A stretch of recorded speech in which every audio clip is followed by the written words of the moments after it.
di konten video kali ini ada yang cukup menarik untuk gua bahas ya. Jadi baru-baru ini emang lagi marak banget sih tentang penghinaan, kemudian ujaran kebencian, isu sara, pornografi dan lain sebagainya yang tentunya berkaitan dengan undang-undang IT gitu. Di atas 4 tahun anjing gitu itu maksud gua. Jadi penjelasan gua kali ini tentunya cukup bisa dibilang sedikit peringatan juga ya buat kalian para netizen untuk selalu sopan berkomentar di sosmed gitu, karena memang meskipun kalian itu berkomentar dengan akun palsu tapi tetap aja Kominfo dan Mabes Polri itu bisa mendeteksi kalian gitu lewat perangkat gitu kan. Oke, dan kita seperti biasa bakal ke intro dulu. Halo, welcome, balik lagi bareng gua host yang paling super kece dan keren tentunya ganteng, siapa lagi kalau bukan Santo Dragster.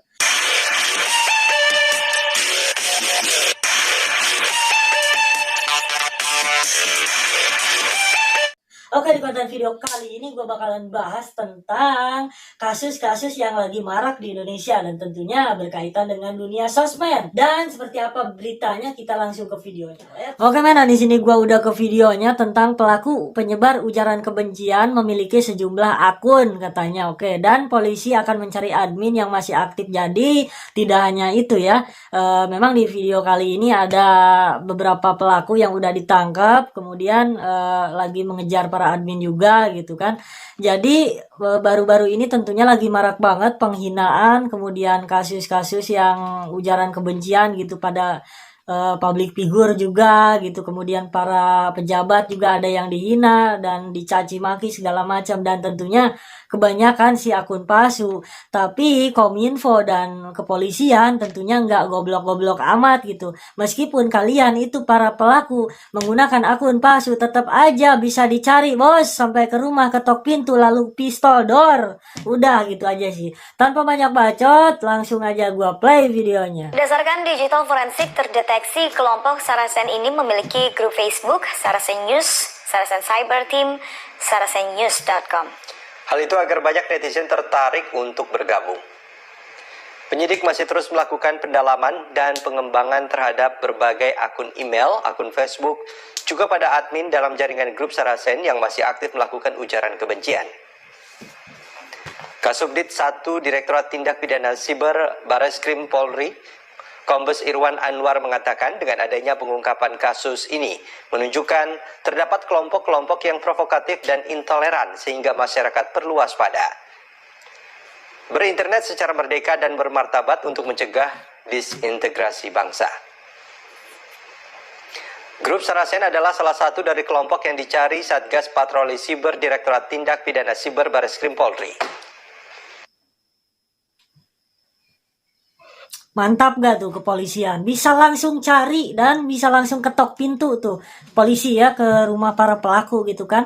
Jadi misalkan gini ya, oh ada seorang artis nih yang lagi melejit gitu, gua hina banyak tuh bocil-bocil juga yang ikut-ikutan ya, yang pengen tenar gitu, dan ujung-ujungnya kalau ketangkep nangis dan minta maaf gitu. Oke.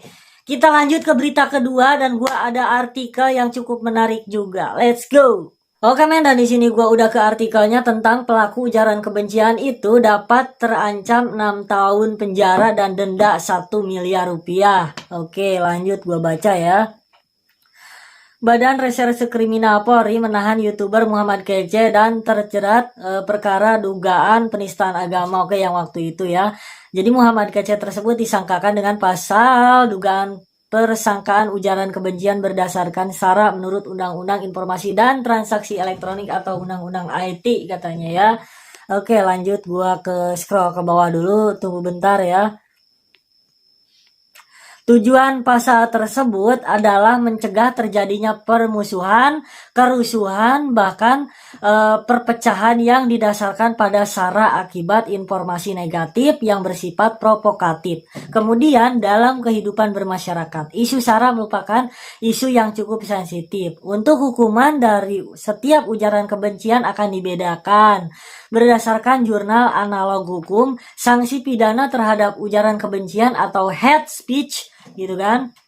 Untuk pelaku yang melakukan tindak ujaran kebencian di internet akan dikenakan hukuman sesuai yang tertuang dalam Undang-Undang Republik Indonesia Nomor 11 Tahun 2008 tentang Informasi dan Transaksi Elektronik Pasal 45 Ayat 2. Setiap orang yang memenuhi unsur sebagaimana yang dimaksud akan didenda gitu. Oke, langsung aja ya.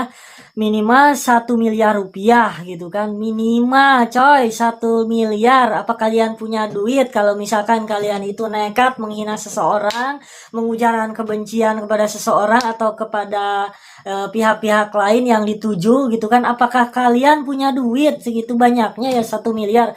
Kalau kalian banyak duit sih oke lah gitu, mau menghina orang mau apa bebas ya. Dan tentunya itu gak boleh sama sekali ya, gak boleh. Dan kemarin gue juga sempat di roastingnya sama seorang netizen juga gitu kan, dengan akun palsu, tapi gue dengan berbaik hati gak laporin mereka gitu kan. Dan tentunya gue sebenarnya gak punya masalah sih sama mereka, jadi ngapain gue harus laporin. Oke men, dan di sini gue udah ke artikel kedua soal solusi ujaran kebencian gitu kan. Jadi di sini udah tertulis banget dengan ya solusi untuk ujaran kebencian yang makin marak gitu, dan dicatat pada tahun 2019 kemarin gitu kan artikelnya. Ujaran kebencian dilakukan individu atau kelompok atau juga berupa hinaan atau hasutan maupun provokasi yang rasis gitu kan. Jadi Polri mencatat sebanyak 255 kasus ujaran kebencian yang terjadi pada 2018, dan sementara pada Januari hingga Juni 2019 yang lalu tercatat sudah ada 101 perkara. Itu tahun 2019, dan sekarang tahun 2022 malah makin banyak makin meledak gitu loh. Kasus terbaru terjadi pada Wakil Presiden Ma'ruf Amin yang dihina oleh salah satu penceramah dengan kata-kata yang kurang pantas gitu. Penghinaan tersebut lantas viral di media sosial dan sang penceramah dilaporkan ke polisi. Dan sekarang intinya adalah zamannya dimana kebebasan itu memang jadi kebablasan gitu loh. Tapi kalau misalkan sistemnya itu masih digunakan sejak zaman Soeharto gitu, dimana orang yang berani macem-macem atau berani ngata-ngatain orang langsung dikarungin aja udah, kayak zaman-zaman Pak Soeharto. Jadi misalkan ada orang nih cari gara-gara gitu kan, ngehina orang gitu kan, udah langsung karungin aja, gak banyak bacot gitu kan gitu. Tapi sekarang kan udah beda aturannya lagi gitu kan, jadi ada HAM, hak asasi manusia gitu. Jadi kan aparat hukum juga kan mikir 2 kali gitu. Jadi ibaratnya gini lah, kemarin gue di roasting nih sama seorang netizen yang gak jelas gitu kan, udah kenyataan gitu kan. Tapi kalau misalkan gue laporin sama kepolisian gitu, lalu orang tersebut udah dikarungin aja. Tapi beda kan sama aturan sekarang gitu, masih ada toleran. Dan juga masih memaklumi lah, mungkin orang tersebut lagi gabut atau apa sih, enggak, atau misalkan kurang pengertian gitu, kurang ilmunya kurang gitu, ilmu pengetahuan akan hukumnya kurang gitu. Udah sih itu aja, kita balik ke laptop. Tak hanya terjadi di dunia politik, dalam dunia hiburan, ujaran kebencian kerap juga terjadi pada seorang public figure gitu. Banyak kasus ujaran kebencian yang menyebabkan sang public figure mesti rehat sejenak dari dunia hiburan, seperti yang dialami oleh penyanyi asal Korea Selatan Kang Daniel gitu. Ihwal ujaran kebencian ini menjadi perhatian Fibriza Juliswara dalam penelitiannya yang bertajuk mengembangkan model literasi media berbinekaan dalam menganalisis informasi berita palsu atau hoax di media sosial gitu. Jadi gara-gara penghinaan tersebut, jadi seorang artis harus jadi pakum lah gitu di dunia entertain gitu, karena mungkin dipusingi oleh komenan-komenan yang memang bisa dibilang kurang ajar juga gitu kan. Kasihan juga sama public figure-nya gitu, jadi nggak bisa terus berkarya gara-gara terhalang sama netizen yang kayak begitu gitu. Dan mungkin gue juga pernah mengalami sih, bukan sekali 2 kali gitu, tapi kalau gue misalkan niat gitu, udah gue laporin aja, udah dijeder udah gitu. Tapi gue gak punya sifat yang seperti itulah. Gue mungkin lebih ke arah memaafkan ya, memaklumi mungkin para penghina-penghina tersebut kurang dalam ilmu pengetahuan hukumnya gitu. Udah itu aja sih kalau menurut gua gitu kan. Dan penelitian tersebut diterbitkan dalam jurnal Pemikiran Sosiologi tahun 2017. Fibriza mengangkat sebuah model literasi media berbinekaan. Hal itu muncul usai kecenderungan ujaran kebencian makin semakin marak, terutama pada kelompok tertentu gitu kan. Selain ujaran kebencian, hoax juga atau berita bohong gitu kan juga dikatakan Fibrija semakin marak gitu. Jadi bukan hanya penghinaan, bukan hanya ujaran kebencian. Jadi banyak banget berita-berita bohong gitu yang disebarkan dengan sengaja ke publik gitu kan. Misalkan gini, oh si artis A gitu meninggal padahal enggak gitu kan. Jadi supaya bikin rame aja gitu. Padahal kan udah jelas-jelas melanggar aturan hukum, bisa dipidana juga gitu kan. Dan ini pelajaran sih bukan buat hanya satu orang dua orang, tapi buat kita semua lah gitu. Harus bijak dalam menggunakan sosial media gitu. Jadi yang pertama mungkin pelajarannya harus sopan santun juga gitu kan. Eh, Jangan pernah mencari-cari masalah, ditambah dengan keadaan masyarakat sebagai konsumen informasi yang belum dapat membedakan informasi yang benar dan informasi palsu. Oke, itu ya.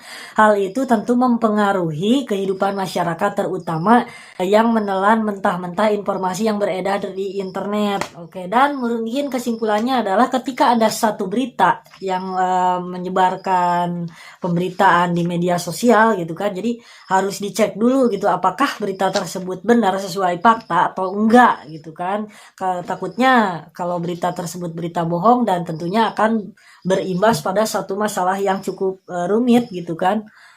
Selain itu, pengunggah informasi terkadang juga tidak memfilter informasi yang ada, merasa sah untuk mengunggah apapun ke media sosial tanpa memperhatikan etika berkomunikasi. Oke men, dan itu tadi merupakan sebuah informasi tentang berita hoax dan ujaran kebencian gitu kan, dan isu sara dan lain sebagainya. Dan tentunya pelaku-pelaku tersebut dapat dikenai pidana penjara selama 6 tahun dan denda itu dengan angka yang cukup besar juga, 1 miliar rupiah. Dan apakah kalian semua para penghina di media sosial dengan akun palsu itu punya duit 1 miliar buat mengganti kerugian kepada negara gitu, buat dendanya gitu kan?